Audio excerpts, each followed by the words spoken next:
Chinese cultures is one of the world's oldest cultures, tracing back to thousands of years ago. Important components of Chinese culture include ceramics, architecture, music, literature, martial arts, cuisine, visual arts, philosophy, and religion. Arts and crafts have a long history in China. Thousands of years ago, the Chinese were some of the first people to use silk, jade, bronze, wood, and paper to make art.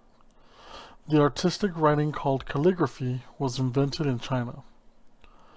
Many social issues have to do with grieved class of dispossessed migrants and unemployed workers, a deep loss of faith in the system among many Chinese, and a weakening in the traditions means of state control. Reasons to why it is happening is due to corruption, state monopolies, the yawning wealth gap, and the rising cost of housing, education, and medical care all contribute significantly to unrest. China is an authoritarian state ruled by a very powerful central government known as the Communist Party of China. A huge workforce and lots of natural resources have driven economic change. This has forced the communist government to permit more economic and personal freedoms, but it has come at a huge cost to the environment. According to National Geographic, many experts predict that the 21st century will be the Chinese century. Whether or not that proves to be true, there is no doubt that what happens in China will affect many other nations. With a population of 1.3 billion, China has more people than any other country on Earth. About a third of the population lives in cities, the rest of the people live in the country. Much of China's modern beliefs and philosophies are based on the teachings of a government official who lived nearly 3,000 years ago, Confucius, also known as Confucius, taught people the value such things as morality, kindness, and education. Many of the Chinese that were brought to Texas were here as railroad builders. They were the ones that finished the railroads in the United States and then thrown to the side and left to fend for themselves.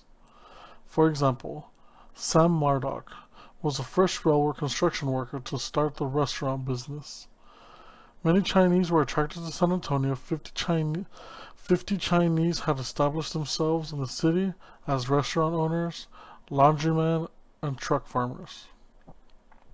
Their success attracted other Chinese to San Antonio due to the success they were having. The Chinese have adapted to Texas. They have maintained a strong awareness of their own unique heritage. The Chinese School of San Antonio was founded in 1922 to train students in the many aspects of Chinese history and culture. While on my visit, I spoke to a woman that was assisting anybody that needed information about the museum, and her name was Fran. The reason I bring her up is because she was, at one point before his passing, close friends with a young boy named Jackson Eng, son of Jim Eng, which is the first Chinese man to start the first Chinese school in San Antonio.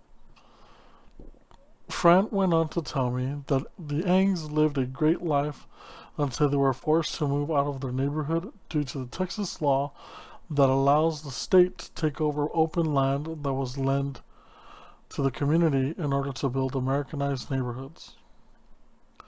They were forced to move and were left with nothing. She also let me know that for the longest time Jackson Eng would volunteer at the Institute of Texan Culture. Chinese immigrants in America were set apart by their traditions, language, and physical appearance. They were isolated in what many perceived to be a hostile atmosphere. So relatives and neighbors in the same areas banded together both for social activity and physical security.